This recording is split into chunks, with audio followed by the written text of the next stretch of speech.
25 বছর হয়ে গেছে, তুমি এখনো এতটুকু দিমাগ হয় নাই যে পেশাব করে পানি নিতে হয়, টয়লেট পেপার ব্যবহার করতে হয়। তুমি কোনোদিন রাস্তার কুত্তা দেখো না? কুত্তার দিকে তাকাইলেই তো বুঝবা যে তোমার আখলাক আর জানোয়ারের আখলাক পার্থক্য কদ্দুর, মিল কদ্দুর। এটা অনেক বড় নিয়ম। ওই দেখেন, ওই বেয়াদব দেখেন, ওই যে দেখছেন? এই আপনারে বলছি ভাই, আপনাকে বলছি, আপনি আরেকদিকে শান্তি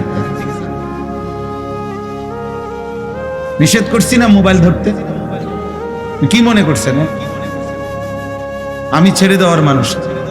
সাংঘাতিক মানুষ, সাফ কথা। আমি তো আগেই বলছি, আমার কোনো সংখ্যা বিবেচনা, আমি তো কোনো ধীরে ধীরে নির্বাচনের প্রস্তুতি নিচ্ছি না। আস্তে আস্তে জনপ্রিয়তা দেখলে ভোটে খারাপ, এমন কিছু না। কোনো মানসিকতাই নাই আমার, ন্যূনতম না। আমার কোনো বুথে গিলাইছে না, বুঝেন নাই? অতএব আল্লাহর কথা শোনা দরকার। আমার প্রথম কথা এটা, একজন ছেলে মনে রাখ, তোমাকে তুমি চিনো, তুমি মানুষ কিনা, তুমি মুসলমান কিনা। যদি মুসলমান হও, মুসলমান কিভাবে হয় তুমি প্রমাণ করো, সাফ তোমারটা তুমি বলো, কি দিয়ে মুসলমান হয়? রাসূলুল্লাহ সাল্লাল্লাহু আলাইহি ওয়াসাল্লামের উম্মত কিনা, তুমি প্রমাণ করো। রাসূলুল্লাহ সাল্লাল্লাহু আলাইহি ওয়াসাল্লামের উম্মত হয় কিভাবে? নবী সাল্লাল্লাহু আলাইহি ওয়াসাল্লামকে ভালোবাসো কিনা, তুমি প্রমাণ করো।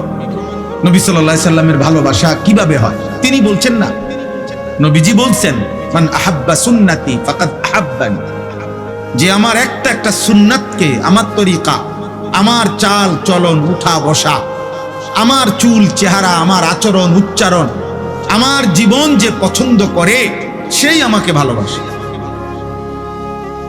তো একদম সহজ হিসাব, সাফ বক্তব্য। মুখে যার দাড়ি নাই, সে কিভাবে নবীকে ভালোবাসে আমি বুঝি না। কপালে যার সেজদা নাই, সে কিভাবে নবীকে ভালোবাসে আমি বুঝি নাই। জীবনভর যে বিড়ি সিগারেট খায়, এই দুর্গন্ধওয়ালা মানুষ, সে আল্লাহ নবীকে কিভাবে ভালোবাসে আমি বুঝি না। 30 বছর ধরে যে সুদখোর, সুদ খায়, কিস্তি খায়, এই হারামখোর কিভাবে নবীকে ভালোবাসে আমি বুঝি না। আজীবন যে চা দোকানে, টেলিভিশনে নর্তকীর নাচ দেখে বছরের পর বছর, সে নবীকে কিভাবে ভালোবাসে আমি বুঝি নাই। যে নারী, যেই মহিলা বেপর্দা, বেহায়া নারী, নাটক, সিনেমা, টেলিভিশন দেখে অভ্যস্ত, এই নারী নবীকে ভালোবাসে কিভাবে আমি বুঝি নাই। খিচুড়ি দিয়া ভালোবাসা হয় কিভাবে আমার জানা নাই। বিরিয়ানি দিয়া কেমনে নবীর ভালোবাসা হয় এটা আমাদের জানা নাই। জিলাফি দিয়া কেমনে নবীজির ভালোবাসা হয় এটা আমাদের জানা নাই। আমাদের জানা আছে একটাই, রাসূলুল্লাহ সাল্লাল্লাহু আলাইহি ওয়াসাল্লামের একটা একটা সুন্নাত অনুসরণের দ্বারাই ভালোবাসা প্রমাণিত। সাফ কথা। আমার মধ্যে যদি কোনোটা কমতি, এটা আমার কমতি, আপনার মধ্যে কমতি, আপনার মধ্যে কমতি। যার যেখানে সুন্নাতের কমতি, তার সেখানেই রাসূলুল্লাহ সাল্লাল্লাহু আলাইহি সাল্লামের ভালোবাসার কমতি। আমার জন্য কথা, আপনাদের জন্য, ছেলেরা বাবা তোমাদের জন্য। আল্লাহ তাআলা সহজ আমাদের জন্য দিয়েছে। আল্লাহ তাআলা বলেন, আমার সন্তুষ্টি, আমার জান্নাত, আমার মহব্বত, সব কিছুর মূলে আমি একদম সহজ ফর্মুলা দিছি, বান্দা বন্ধুকে অনুসরণ করো, ফাত্তাবিউনি। একজনকেই শুধু অনুসরণ করো, ঝামেলা কম। ধীরে ধীরে নিজেকে একজনের অনুসরণীয় বানাও, একজনকেই শুধু অনুসরণ করো। আমি আল্লাহ তাআলা ভালোবাসাও দিয়ে দেব, আমার তোমার জিন্দেগীর গুনাহও মাফ করে দিয়ে দেব, আমি জান্নাতও দিয়ে দেব। ইউহিব্বুকুমুল্লাহ ওয়া ইয়াগফির লাকুম যুনুবাকুম। এজন্য দোস্ত আমার, আল্লাহ তাআলার ভালোবাসা অনেক বড় নিয়ামত। রাসূলুল্লাহ সাল্লাল্লাহু আলাইহি ওয়াসাল্লামের ভালোবাসা অনেক বড় নিয়ামত। এক সাহাবী সহজ সরল সাহাবী একদিন নবীজিকে জিজ্ঞেস করছে, ইয়া রাসূলুল্লাহ মাতা সাআ, কিয়ামত কোন দিন হবে? নবী সাল্লাল্লাহু আলাইহি সাল্লাম বললেন, ওমা আদাত্তা লাহা, যেদিনে হয় হবে, বাকি তোমার প্রস্তুতি কি? তিনি বললেন, ইয়া রাসূলুল্লাহ, সাধ্যমতো নামাজ রোজা যেটুকু পারছি করছি, খুব বেশি নামাজ রোজা করতেছি এমন তো না, বাকি আপনি আল্লাহ এবং আপনাকে মানে আপনি রাসূলকে ভীষণ ভালোবাসেন। আল্লাহ নবী সাল্লাল্লাহু আলাইহি সাল্লাম বললেন, তাহলে শুনে নাও, আল মারউ মা'a মান আহাব্বা, যে যাকে ভালোবাসে সে তার সাথেই কিয়ামতের দিন দাঁড়াবে। হযরত আনাস, নবীজির খাদেম আনাস রাদিয়াল্লাহু তাআলা আনহু, তিনি এই হাদিসটা বর্ণনা করেছেন, এই ঘটনাটা, এই ব্যক্তির কথা এবং উত্তর নবীজি বলছেন। তো তিনি ওই হাদিসের মধ্যে আছে, ইসলাম গ্রহণ করার পরে আমরা সাহাবারা আর কোনোদিন কোনো কথায় নবীজির এত বেশি আনন্দিত হই নাই। সেদিন এই কথা শুনে আমাদের যতটা আনন্দ লাগছে যে আমরা নবী সাল্লাল্লাহু আলাইহি সাল্লামকে পূর্ণ ভালোবাসি আর আশা করছি ওনার সাথে আখিরাতে কিয়ামতে হাসরের ময়দানে একসাথে দাঁড়াবো, যে এই খুশিটাই আমাদের জীবনের সবচেয়ে বড় খুশি, যে ওনার সঙ্গী হব, নবীজির সঙ্গী হইতে পারবো, নবীজির সাথে থাকতে পারবো। আসলে এটা অনেক বড় ভালোবাসা। আমরা মনে করেন হজ উমরার সফরে যাই, এই বছর আমি উমরার সফরে গেছি রমজানের শুরু, এখন আমাদের কাফেলার মধ্যে 101 জন মানুষ উমরায় গেছে আমাদের সাথে, আমার শায়েখ আল্লামা মুফতি মুশতাকুন নবী কাসিম হাফিজাহুল্লাহ হযরতের সাথে। এখন এমন 20 জন মানুষ আছে, 30 জন মানুষ আছে যাদের প্রত্যেকের দাবি যে হুজুর আপনার লগে আমারে সিটটা দিন, আপনার রুমে আমারে দিয়ে। তাহলে এটা তার কাছে একটা আনন্দের বিষয় যে আমি হুজুরের লগে থাকতে পারতেছি। এক মুমিনের জীবনের সবচেয়ে বড় পাওয়া, আমি আমার রাসূলের সাথে থাকতে পারবো। সুবহানাল্লাহ। আল মারউ মা'a মান আহাব, এজন্য এটা অনেক বড় নিয়ামত। এটা কোরআনুল কারীমের মধ্যে স্পষ্ট আছে দোস্ত। দুনিয়াতে চুল, চেহারা, লেবাস, পোশাক, আচরণ, চলন বলনে যে যাকে ভালোবাসার প্রকাশ করছে, নিশ্চিত সে কিয়ামতের দিন তাদের সাথেই দাঁড়াবে। তোমাদের এই চুল, চেহারা, বেনামাজি অবস্থা, নারী ছবি, অশ্লীলতার বেহায়াপনা অবস্থায় যদি মৃত্যু হয়, তো এটাও ধরে নাও যে হাসরের ময়দানে যার চেহারা যার মতো ওই বেঈমানদের সাথেই তোমাকে দাঁড়াইতে হবে, ওই মুশরিকদের সাথেই দাঁড়াইতে হবে। আর সেদিন বুঝবে যে তাদের সাথে দাঁড়ানোর পরিণতি কি,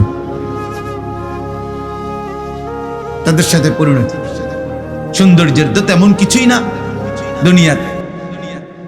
দুনিয়াতে তো আর কেউ তোমার মতো সমবয়সী 2-4টা পাগল ছাগল এ ছাড়া তোমার সৌন্দর্য কেউই উপলব্ধিও করে না, উপভোগও করে কোনো। আপনি যেই কোনো ছেলে, আব্বা আমি চ্যালেঞ্জ করলাম, তুমি তোমার সুস্থ বিবেক থাকলে তুমি চিন্তা করে একটু ঠান্ডা মাথায় মাথা ঘুরাইয়া দেখো যে তোমরা যারা কাফের মুশরিকদের মতো তোমাদের চুল, চেহারা, সারাদিনের এই উলঙ্গতা, অসভ্যতা, নারী ছবি, মোবাইল, অশ্লীল দৃশ্য, সেজদা নাই, নামাজ নাই, তোমার সমবয়সী 10 জন সর্বোচ্চ 20 জন বন্ধু বান্ধব ছাড়া পৃথিবীর কোন সুস্থ, স্বাভাবিক, ভদ্র, রুচি সম্পন্ন, বিবেকবান, নামাজি, ইমানদার কোন মানুষ না তোমাকে নিয়ে ভাবে, না তোমার দিকে দেখে, না তোমার চলা ফেরাতে তার অনুসরণীয় কিছু আছে। হয় তোমারে যদি সুযোগ পাইতো তো থুতু মার, হয়তো ক্ষমতা নাই অথবা সাহস করতে পারে না। আমার একবার একজনে বলছিল, আমি নিশ্চয়, আমি সবার ব্যাপারে বলি না, আমি ওই লোকটারে দেখছি, তার বস তার সামনে আসছে, আমি বসায় ওই 5 মিনিটের মধ্যে তার বসের মনে 50 বার বলছে, স্যার স্যার, জি জি স্যার স্যার, এটা হবে স্যার স্যার। যখনই সে সরে গেছে, এই লোকটাই তাৎক্ষণিক বলছে, হুজুর মন্ডা চাইছে, 5 হাত একটা লাত্তি দে, এই কথাটা কইছে। আমি বললাম, আস্তাগফিরুল্লাহ, আপনি এটা কি বললেন? আপনার বস দেখলাম স্যার কইতে কইতে আপনি ফেনাও ডাইলাইলেন, এখন আবার বলেন 5-7 লাত্তি দিবেন। বলছি হুজুর আপনি জানেন এটা কাট্টা সুদখোর, এই শব্দটা বলছে কাট্টা সুদখোর, তার পুরোটা শৈল সুদখোর। আহা, বেতন নেই তোমার ঠিকা, কিন্তু তোমারে কি মনে করে এর চাইতে বড় লাঞ্ছনা আর কি হতে পারে? এর চাইতে বড় অপমান করতে হবে। এই জন্য হয়তো কেউ ক্ষমতার নাই, এখন সাহস করতে পারতেছে না, কিন্তু পাপীকে, নাফরমানকে খোদার কসম যেই কোনো বিবেকবান সুযোগ যদি পাইতো তো থুতুই মারত, ঘৃণাই করত, ঘৃণাই করত। হযরত আব্দুল্লাহ ইবনে আব্বাস রাদিয়াল্লাহু তাআলা আনহুমা তিনি বর্ণনা করছেন প্রত্যেক গুনাহ মানুষের অন্তরে ঘৃণা তৈরি করে। আমার গুনাহ হোক, আপনাদের গুনাহ হোক, একজন হুজুর, একজন আলেম, একজন ইমামও যদি একবার জীবনে এক বেলা একটা চা দোকানে বৈশা টেলিভিশন দেখছে, পুরা সমাজ সি সি সি হুজুর, আমনে একটা হুজুর মানুষ হইয়া আমনে কেমনে চা দোকানে বলতেন, আমনে কেমনে টেলিভিশন স্যার, তাহলে বুঝাই গেল বিবেকবান মানুষের কাছে এটা ঘৃণিত। নাহলে এটা হুজুরের ব্যাপারে বললো কেন? কথা বলেন না, এটা যে অপছন্দনীয়, এটা যদি না হইতো তাহলে হুজুরকে কথা বললো কেন? বোঝা গেল প্রত্যেকটা মানুষ সৃষ্টিগতভাবে, জন্মগতভাবে নাপাক, গুনাহ, পাপ, অশ্লীলতা, বেহায়াপনা, নোংরামি, দুর্গন্ধ, অসৎ চরিত্রকে প্রতিটা মানুষ তার রক্তের মধ্যেই, তার শিরা উপশিরার মধ্যেই, তার জন্ম লগ্ন থেকে সৃষ্টিগতভাবেই ঘৃণা করে, ঘৃণা করে, ঘৃণা করে, ঘৃণাই করে। কেউ হয়তো প্রকাশ করতে পারে, কেউ হয়তো কি করতে পারে না, পারে না, এতটুকু, কিন্তু ঘৃণাই তৈরি করে। এটাই সত্য, এটাই বাস্তবতা। তাইলে দোস্ত, কি জীবন, যে জীবনে দুনিয়াতেও তুমি সত্যিকার অর্থে ঘৃণিত, আর আখিরাতে সে তো ঘৃণিত হবেই, সে তো ঘৃণিত হবেই। ওই ভাই, ওই বাইরে গিয়া ভিডিও করেন, এই যে বাইরে গরু ছাগল ভিডিও করেন, আপনাদের মহল্লার ছাগল যেগুলো ওগুলো ভিডিও করেন,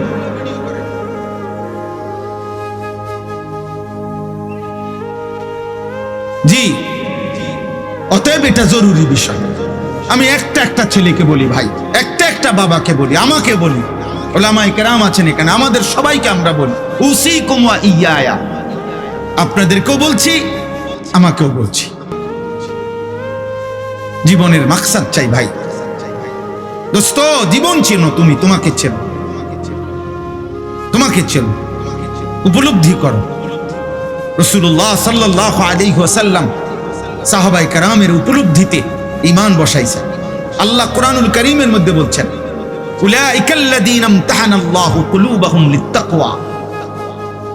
আল্লাহ তাআলা বলেন, আল্লাহ নিজে নবীজির একটা সাহাবীর অন্তর পরীক্ষা করে করে, বাছাই করে করে তাকওয়ার জন্য, ঈমানের জন্য, আমলের জন্য, আল্লাহর নবীর আনুগত্যের জন্য, আল্লাহ তাআলার প্রতিটা হুকুম পালনের জন্য পরীক্ষা করে করে নির্ধারণ করে দিয়েছেন, যাচাই করে করে আল্লাহ সিদ্ধান্ত দিয়ে একটা সাহাবীকে আল্লাহ তাআলা বাছাই করে দিয়েছেন। উলাইকাল্লাযীনা ইমতাহানাল্লাহ, আল্লাহ তাআলা কোরআনে বলছেন, আল্লাহ তাআলা বলছেন, ওয়ালাকিন্নাল্লাহা হাব্বাবা ইলাইকুমুল ঈমানা ওয়া যায়্যানাহু ফি কুলুবিকুম। আল্লাহ সাহাবাদেরকে বললেন, হে আমার বন্ধুর সাহাবীরা, আজকে যে নামাজ পড়তে তোমাদের ভালো লাগে, আজকে যে নবীকে ভালোবাসতে তোমাদের মন চায়, আজকে যে নবীর জন্য তোমরা নিজেদের জান দিচ্ছ, আজকে যে তোমরা একটা হুকুম পালন করতে গিয়ে তোমরা শত ত্যাগ কষ্টের পরও আমি আল্লাহর হুকুম পালন করছো, এই যোগ্যতা, এই মানসিকতা, এটা আমি আল্লাহ তোমাদের অন্তরে দিয়ে দিয়েছি। ওয়ালাকিন্নাল্লাহা হাব্বাবা ইলাইকুমুল ঈমান, আল্লাহই তোমাদের অন্তরে ঈমানকে প্রিয় বানিয়ে দিয়েছেন। ওয়া যায়্যানাহু ফি কুলুবিকুম, সুবহানাল্লাহ। আল্লাহ বলেন, ঈমান, তাকওয়া, আমল, বন্দেগী আল্লাহই তোমাদের অন্তরে সুসজ্জিত করে দিয়েছেন, সাজিয়ে দিয়েছেন। এজন্য মুমিন আল্লাহকে ডাকতেই ভালোবাসে, মুমিন নামাজ পড়তেই ভালোবাসে, মুমিন সেজদা দিতেই ভালোবাসে, মুমিন সাদাকা করতেই ভালোবাসে, মুমিন জিকির করতেই ভালোবাসে, মুমিন হালাল পথে চলতেই ভালোবাসে। ওয়াকাররাহা ইলাইকুমুল কুফরা ওয়াল ফুসুকা ওয়াল ইসয়ান উলাইকা হুমুর রাশিদুন। সুবহান আল্লাহ বলেন, আল্লাহ কুফরি, শিরিক, কবিরা গুনাহ, সমস্ত পাপ, অশ্লীলতা, অসভ্যতা, নাফরমানিকে আল্লাহই তোমাদের অন্তরে অপছন্দনীয় করে দিয়েছেন। এক সাহাবী এক সুতা ভুল হইছে, দৌড়াইয়া নবীজির কাছে আইসা বলছে, ইয়া রাসূলুল্লাহ, আমি এই ভুলটা করে ফেলেছি, আপনি আমার শাস্তির ব্যবস্থা করে দেন, আমার আখিরাত পবিত্র করে দেন, আখিরাত পবিত্র করে দেন। এক সাহাবী, এক নারী, সুন্দরী নারী, উনি খেজুর বিক্রি করেন, হাদিসে আছে। ওই সুন্দরী নারী খেজুর কিনতে আসছে। নারী যখন খেজুর দেখার জন্য হাত বাড়াইছে, ওই সাহাবীও ওনার সামনে হাত বাড়াইয়া খেজুর দিতে লাগছেন। তো ওই মহিলার হাতে যে খেজুর তুলে দিছেন, এই হাতটা খেজুর তুলতে গিয়ে যেভাবে হোক মনের চাহিদার কারণে ওই হাত চাপ দিয়ে ধরছেন, অর্থাৎ অনেক সুন্দর হাত, এই জন্য উনি মহিলার হাতে মানে খেজুরও দিছেন, একটু শক্ত করে ধরে ফেলছেন হাতটা, শুধু এতটুকু, সাথে সাথে হাত সরাইয়া এই এতটুকু। আল্লাহ নবী, ওই ছেলে, ওই ভাই তোমার পিছনে উঠায় দাও, উঠায় দাও, উঠায় দাও, গাঁট ধরে উঠায় দাও, গাদ্দারি করো কেন বেটা? আমি একজনও ছাড়তে রাজি না বাপ, আমার সাফ কথা, আল্লাহর কুদরত এটা। আমি অনেক কিছু আমার নজরে পড়ে না, কিন্তু মোবাইল আলগি দিলে আমার নজরে পড়ে, এটা আল্লাহর কুদরত। তো ওই সাহাবী নবী সাল্লাল্লাহু আলাইহি সাল্লামের কাছে আয়েশা বললেন, ইয়া রাসূলুল্লাহ, আমি একটা অপরাধ করে ফেলছি। ওই নারীকে আমি খেজুর দিতে গিয়ে আমি আমার মনের আবেগে বেখেয়াল হয়ে গেছে, আমার ভুল হয়ে গেছে, আমি তার হাতটার মধ্যে একটু চাপ দিয়ে ধরে ফেলছি, আমার তো গুনাহ হয়েছে ইয়া রাসূলুল্লাহ, আপনি আমারে শরীয়তের বিধান কি আমার উপরে, আপনি আমার উপরে আকিম আলাইয়াল হাদ্দা, শরীয়তের কোনো শাস্তি যদি থাকে আমার উপরে সেটা কার্যকর করে দেন, যেন আমার আখিরাত পবিত্র হয়ে যায়। আল্লাহ নবী সাল্লাল্লাহু আলাইহি সাল্লাম বলছেন, খালেস দিলে তওবা করো, আল্লাহ তাআলার ইবাদতে জমে থাকো, তওবার মাধ্যমে আল্লাহ চাইলে মাফ করে দেন। আবার আরেক সাহাবী আসছেন, হযরত মাইজ ইবনে মালিক রাদিয়াল্লাহু তাআলা আনহু, একেবারে মুসলিম শরীফের হাদিস। আল্লাহ নবীর কাছে আয়েশা বলছি, ইয়া রাসূলুল্লাহ, ইন্নী কাদ জানাইতু, আমি জিনা করে ফেলেছি, আমি ব্যভিচার করে ফেলেছি, অনেক বড় পাপ হয়ে গেছে, আপনি আমার উপরে শরীয়তের বিধান তাহহিরনি, আমারে পবিত্র করে দেন। নবীজি চেহারা ফিরায় নিছেন। সাহাবী আবার বলছেন 3 বার, ইয়া রাসূলুল্লাহ, আমাকে পবিত্র করে দেন, আমি জিনা করেছি। হাদিসের মধ্যে আছে আল্লাহ নবী অবাক হয়ে গেছেন। অবাক হয়ে, যুবক শোনো, কোন মুসলমান এই কথা নিজের থেকে আইসা বলার পরেও নবীজি বলছেন, আবিকা জুনুন, ইন্না লিল্লাহ, তুমি কি পাগল হয়ে গেলে? আরে বলে কি? সাহাবাদেরকে বলছে, দেখো তো ও কি পাগল নাকি, কি বলতেছে? মুসলমান জিনা করে? কোন মুমিন মুসলমান ও কোন নারীর সাথে হারাম সম্পর্ক করতে পারে? এটা হইতে পারে? আবিকা জুনুন, আরে তোমার কি পাগলামি, তোমার মাথায় সমস্যা নাকি? সাহাবায়ে কেরাম খবর নিয়ে দেখছেন, না সে পাগল না।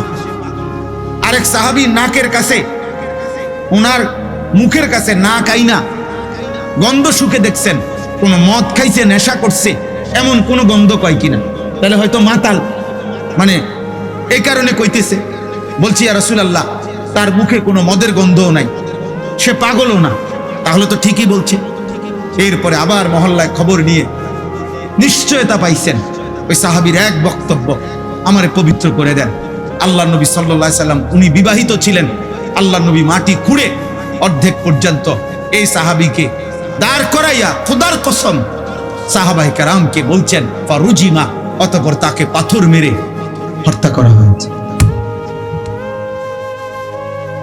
পাথর মেরে। এরপরে এক সাহাবী, রক্তের ছিটকা পড়ছে, এক সাহাবী বলছে নাফরমানের রক্ত। আল্লাহ নবী বলছে, না, নাফরমানের রক্ত না সাহাবী, বরং এক তওবাকারীর রক্ত। সে আল্লাহর ভয়ে, আখিরাতের ভয়ে নিজের এত বড় জঘন্য পাপ স্বীকার করে নিজের শাস্তি নিজে গ্রহণ করে নিয়েছে, তওবা করেছে। এটা তওবাকারীর রক্ত, পাপীর রক্ত না। এখন লাকাদ তাবা তাওবাতান লাউ কুসিমাত জামিউল আরদি লা ওয়াসাআত, বলছে আমার মায়েজ আজ এমন তওবা করেছে, যদি তার এই তওবা গোটা পৃথিবীর সমস্ত মানুষের পাপের বিনিময়ে বন্টন করা হয়, আল্লাহ সবাইকে মাফ করবেন। এমন শ্রেষ্ঠতম তওবা, গুনার স্বীকৃতি দিছে, আখিরাতের ভয় করেছে, জাহান্নামকে ভয় করেছে, কবরকে ভয় করছে, পরকালকে ভয় করছে। সে না বললে তো পৃথিবীর কেউ জানার সুযোগ ছিল না, কিন্তু সে তো নিজের পাপ নিজেই স্বীকার করছে। ওয়াযায়্যানা ওয়া কাররাহা ইলাইকুমুল কুফরা ওয়াল ফুসুকা ওয়াল ইসয়ান। আল্লাহ বলেন আমার একটা একটা সাহাবীর দিলে আমি আল্লাহ গুনাহ, পাপ, কুফর, শিরক অপছন্দনীয় করে দিয়েছি। উলাইকা হুমুর রাশিদুন, তারাই হচ্ছে কল্যাণ প্রাপ্ত, তারাই জান্নাতের পথ প্রাপ্ত। নওজওয়ান ভাই আমার, বন্ধু আমার, বাপ আমার, কি করছো ভাই? একবার চোখ বন্ধ করে ঘুমের আগে আব্বা নিজের দিকে একবার তাকাই, অথবা আয়নার সামনে আজকে তুমি দাঁড়াইয়া চেহারার দিকে একবার তাকায় দেখো, এটাকে মুসলমান বলে? জীবনের সারাক্ষণ তামাশা, এটা অসুস্থ মানুষের, মাতাল মানুষের কাজ, এটা মনে রাখবে। সারাক্ষণ যে তামসা করে এ তো পাগল মানুষ, পাগল সারাক্ষণ হাসে। পাগল তো এই জন্যই পাগল, যার জিন্দিগির সারাক্ষণই তামাশা। এই জন্য সুস্থ স্বাভাবিক মানুষ, তার কাজের মধ্যে হিসাব আছে, সে বুঝে আমি কি করছি, কেন করছি, এটাই তার সুস্থতার পরিচয়। বিবেচনা বোধ, পার্থক্য বোধ, এইটুকু যার মধ্যে নাই সে মানুষ না, এটা মনে রাখতে হবে। মানে আমি কি করছি আমার এই পার্থক্য নাই, এটা হালাল না হারাম, এটা জায়েজ না না জায়েজ, এটা উচিত না অনুচিত, এটা ঠিক হচ্ছে না বেঠিক হইতেছে, এটা এখানে মানায় বা না মানায় না, এই পার্থক্য বোধ, এতটুকু বিবেচনা বোধ যার মধ্যে নাই সে কোনো মানুষ, সে নিশ্চিত জানোয়ার, হাইওয়ান, চতুষ্পদ জন্তু, মানুষরূপী পশু। কারণ জানোয়ারের কোনো বিবেচনা বোধ নাই, ওর কোনো হালাল হারাম নাই। গরু ছাগলের কোনো হালাল হারাম নেই, তার কাছে পায়খানা বিরানি বরাবর, তার আবার হালাল হারাম। এজন্য এটা খুব সাংঘাতিক। তুমি তোমার উপরে ফিকির কর, নিজেকে মানুষ বানাও। রাসূলুল্লাহ সাল্লাল্লাহু আলাইহি ওয়াসাল্লাম বলেন, লা ইয়ানবাগি লিল মুমিন আন ইয়াযুল্লা নাফসাহু।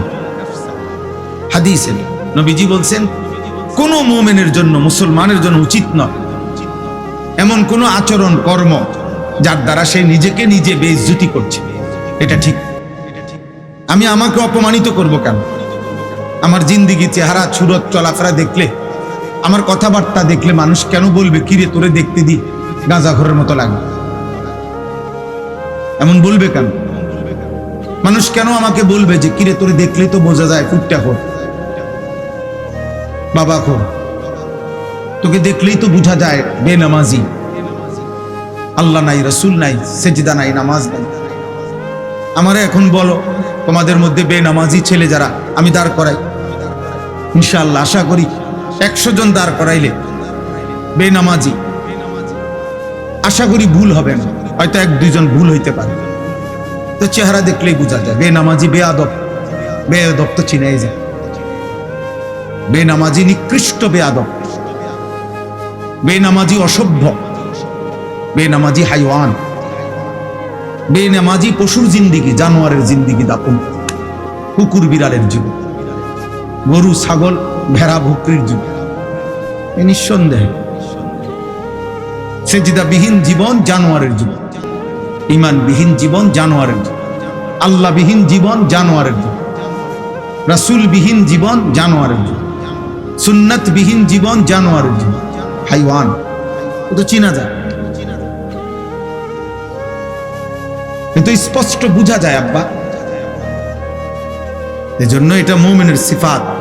নবীজি বলছে কোন মুমিনের জন্য উচিত না এমন কথা, এমন আচরণ, এমন উচ্চারণ, এমন চলন বলন যার দ্বারা প্রমাণিত হয় আমি মুসলমান না, আমার মধ্যে কোনো আখলাক নাই, আমার কোনো চাল চরিত্র নাই, আমার কোনো যোগ জিজ্ঞাসা নাই, বুঝ বুদ্ধি নাই, কি করছি আমি নিজেও জানি না, যখন যা মন চাচ্ছে তখন তাই। আব্বা এটা কোনোভাবেই বিবেকবান মানুষের কাজ না। অনেক বড় নিয়ামত আত্ম উপলব্ধি। আমি প্রত্যেক দিন এটা বলি, আত্ম উপলব্ধি মানে নিজেকে বুঝা, নিজেকে চেনা। আমি আসলে কে, কোত্থেকে আসছি, কে আমাকে পাঠাইলেন, আমার সৃষ্টিকর্তা কে, আমার ধর্ম কি, আমার জীবন চলার দিক নির্দেশনা কি,